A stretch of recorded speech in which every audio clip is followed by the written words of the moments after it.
Firefighters at the Shine Fire Department used to have to go elsewhere to use training facilities. Now they have their very own state-of-the-art training center right here at their station.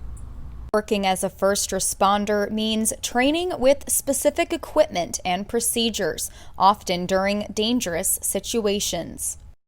It's not just going in and putting fires out. We can put live smoke in it or even fake smoke in it and smoke it up for search and ventilation and all kinds of different things. We have forcible entry doors. So it's all kind of different tools that a firefighter would need to do the job. And we're able to use this facility to train on most of those. Jeremy Anderson, chief of Shine EMS, says they spent 2 years designing and building their facility, making it exactly how they wanted. We wanted to set it up as much like a real thing as we could, so we designed, the layout was done totally by our officers. They engineered the entire thing.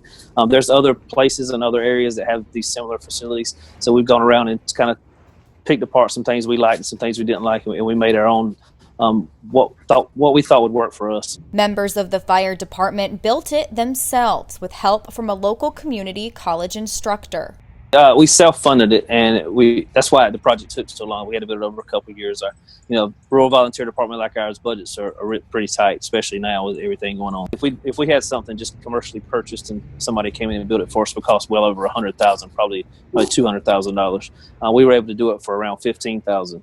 And so just by using our own people doing the work. We also got Jason Rouse, who is the welding teacher at Pitt Community College. He put in about 100 hours of work there, and his expertise was, we couldn't have done it without him. So he was able to weld it and build it where it's a safe facility, and we're very proud of the result.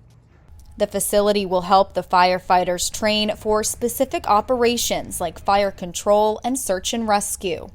So this facility is actually laid out just like a residential home. And we can go in and build walls and make rooms and different things and change the configuration of it how we see fit. But it's got the windows and the standard doors and things like you would find in a residential house fire, and we can set it up to do that. The key thing about this facility is it's got the safety factors built in, so we can open a door up and immediately evacuate all the smoke and remove the heat. Chief Anderson says members of his crew can now train on their own schedule. It'll help make the community safer and improve his squad service to the community. So what we had to do in the past, we would call what we call getting acquired structures, which is basically just old houses that people wanted to tear down. So they would kind of partner with us, and we would help them, get the property removed that they wanted, and we would use their facility for training. However, over the years, as all those properties have been used, they're not really that many available anymore to do that kind of training. So we'd have to travel farther and farther away or wait for classes through a community college. The building is dedicated to Ted Sauls, former fire chief and Greene County Sheriff. He passed away suddenly about 2 years ago, but he was one of the first certified firefighters in Greene County, and he saw the need for education and training and how important that did.